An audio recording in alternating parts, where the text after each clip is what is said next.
What is up, my bodyweight warriors? Time to wake up.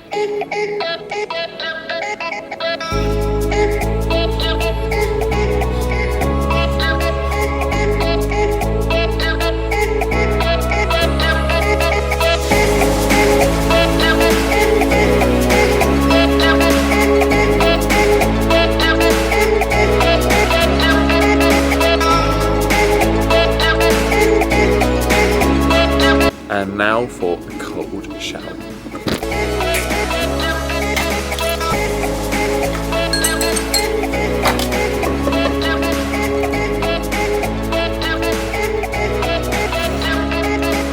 Morning ritual is kind of done. We go outside, Wim Hof breathing, upstairs, cold shower, back down, make some coffee and drink water, take some supplements.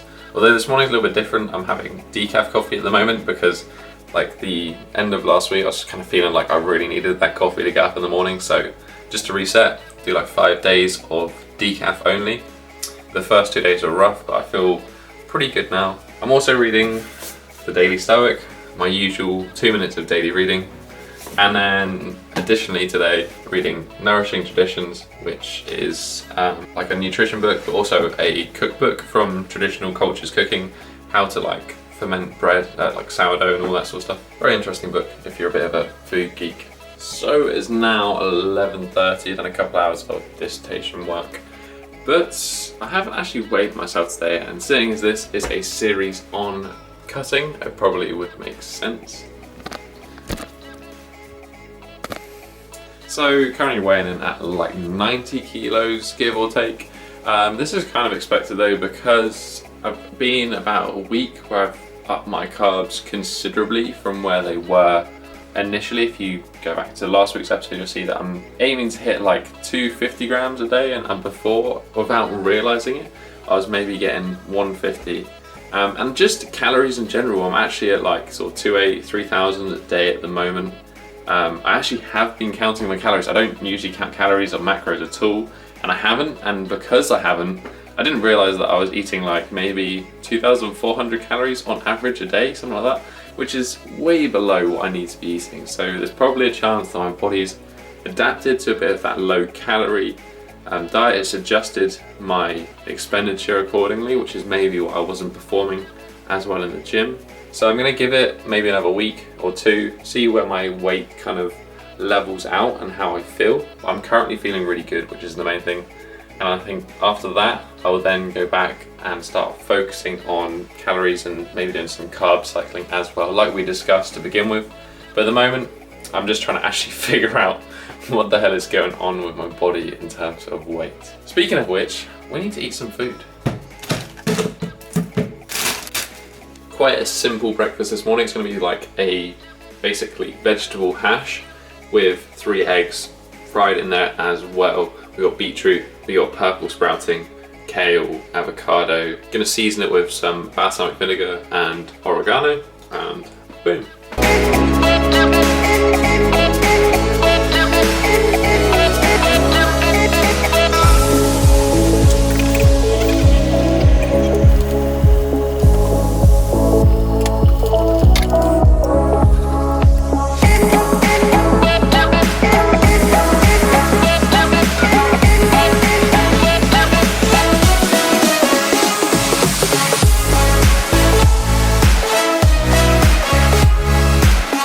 So that's breakfast, really simple. Throw some veg in a pan, fry it off, throw the more delicate stuff like the greens in afterwards, crack some eggs in, cover it up, let it cook on low heat, and you have some hashed eggs. I also put some avocado and some cheese on top. Pretty damn good, a little bit of carbohydrates, but pretty much fat and protein as usual, as I'm kind of trying to stick to for breakfast. Gonna enjoy that. Macros are on screen now.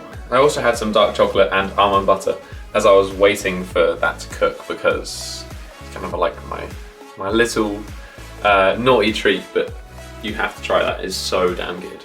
Best part is you've only got 1 pan to wash up. It is now 1 o'clock. Dissertation can go away. It is time for coffee.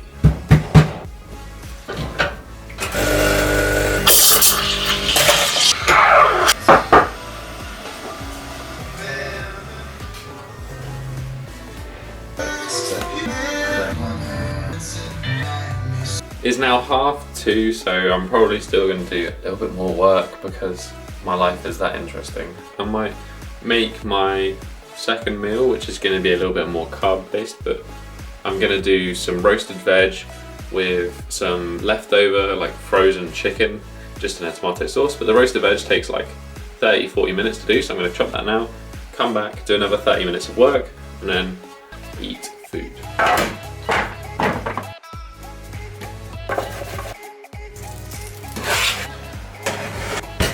I just went to check on my food and I realised that I put the oven on like 100 degrees instead of like 180, so it's going to be like another half an hour. In the meantime, rice cake, dark chocolate rice shake with nut butter. Oh good. Bit of a random meal this one. The roasted parsnips and carrots are just like really freaking good when you like slow roast them, they're all gooey. And then I just had some leftover chicken which I threw some chopped tomatoes, rosemary, and a little bit of herbs. So pretty straightforward meal, good amount of carbohydrates, good amount of protein, good amount of fat as well from a bit of olive oil, and then also the nut butter, which I'm a little bit addicted to. But this is it, meal before we train. It's now 3:30, so probably train about 5 o'clock, hour and a half beforehand. Probably the next time I catch up with you will be when we train.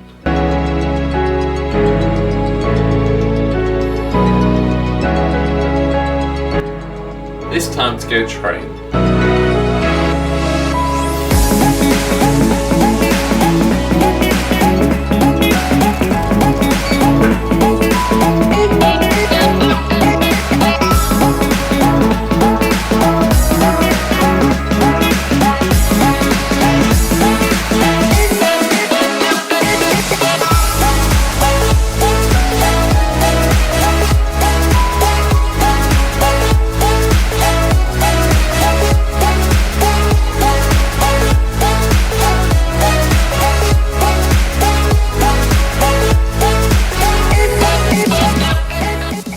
Jumping in with a bit of commentary for you guys over today's training session, starting off as always with a little handstand practice, although I did have a pretty intense play session with my friend Carlton McIntosh the day before, so I was taking today pretty easy, just using this shapes exercise as a method to test my balance at the beginning of a session.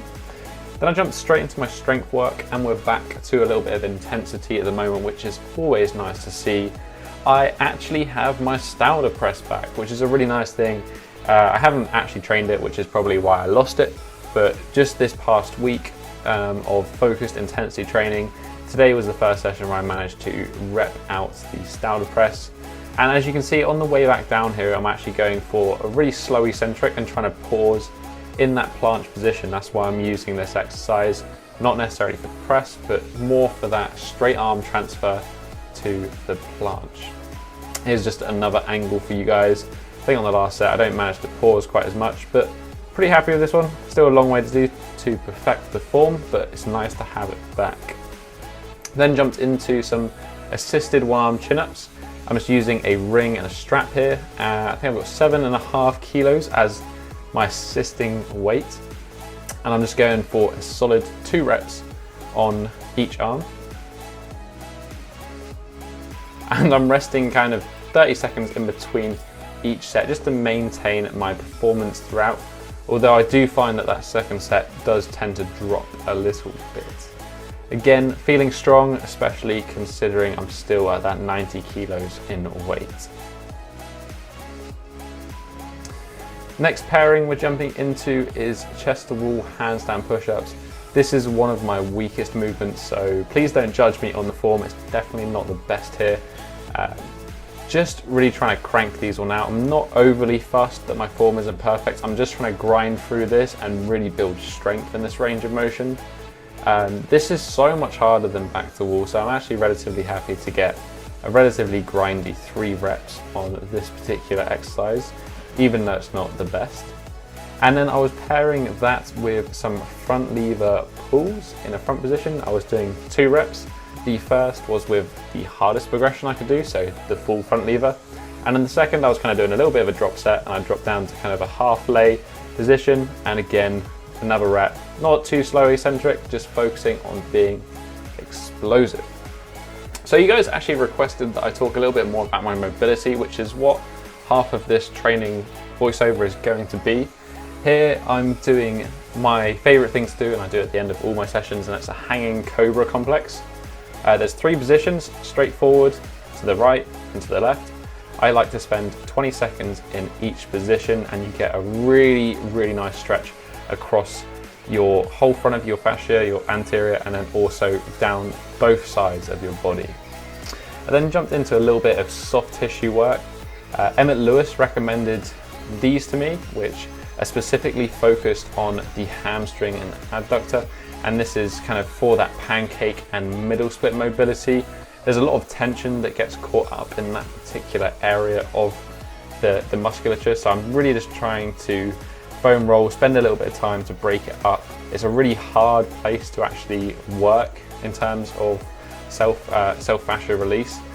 And then also I like to do some work with a lacrosse ball on my glute, which is especially tight, especially since I've been doing more middle split training, because there's actually quite a lot of glute activation in that. So I spent maybe like 5 minutes on both of these, going backwards and forwards on each leg. Following that, I've been working quite a bit on my obliques, as you may have guessed from the hanging Cobra Complex. But I've also been throwing in this little stretching routine.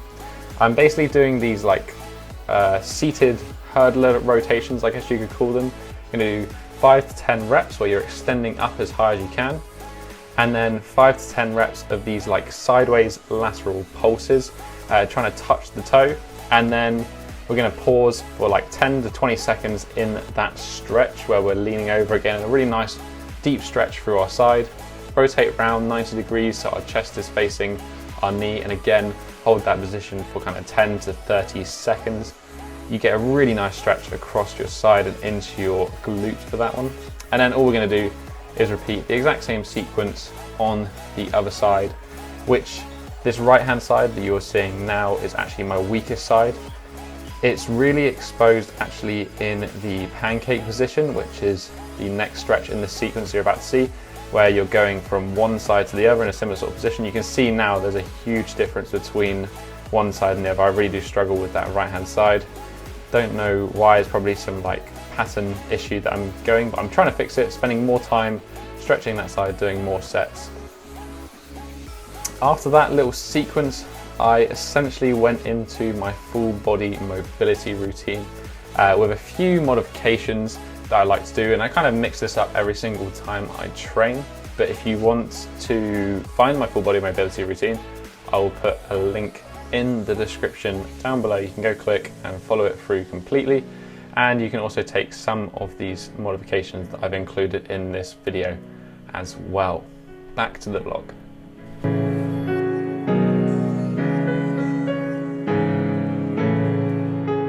Back from the gym, we've got the post-workout weird berry yogurt thing. It's got some sheep's yogurt, it's got some maca powder, some cinnamon, some frozen berries thrown in there, and some shredded coconut and honey.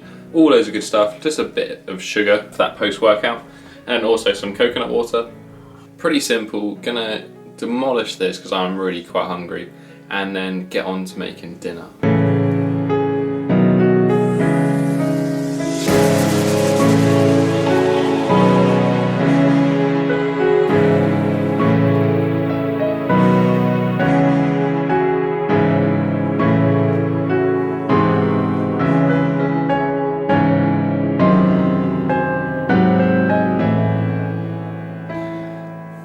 So there you have it, guys. Final meal of the day. Super simple stir-fry pork neck steak. Just sliced up into pieces with some soy sauce, ginger, garlic, onion, chili. Boom. Macros for this meal on screen, pretty high carb. I'm going to include the post-workout snack that I had as well in these macros. And then for the day, I think it was relatively balanced, maybe like again that 40-40-20 sort of ratio of macronutrients. I'm feeling really good at this ratio. As you can probably see in the workout, I got some Stalder presses and I got some full front lever pulls. I was just feeling strong. I have been from this change in nutrition approach, and then also despite the fact that I'm actually a little bit heavier. So we will see. I know this is supposed to be a cutting series, so I will be going down in weight eventually. We'll have to wait for future episodes. If you enjoyed this video, hit that thumbs up button and support the channel. If you want to leave your opinion, do so in the comment section down below. Join the conversation. Love to hear what you have to say. If you want to share this series with a friend, I would really appreciate that. But that has been it for this week, guys. Have a strong week and peace.